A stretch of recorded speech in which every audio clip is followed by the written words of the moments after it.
iprito mo na rin yung laurel. Isabay mo na yung paminta mo. And paminta mo. Bahala ka ng manok ka dyan. Naluto ka na dyan. Takpan. Lagyan natin ng rosemary and thyme. Oyster sauce.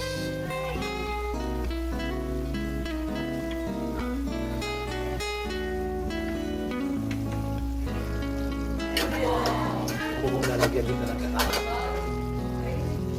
suka, toyo, yan chili flakes, a piece of tomato paste. Yung parang style sa mga shorts. Ayan na siya, oh.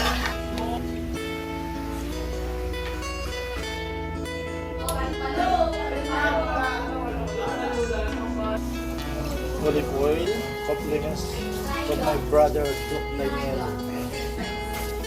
Garlic tips.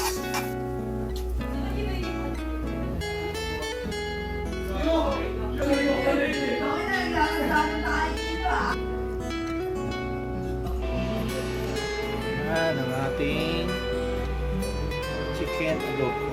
Kainan na!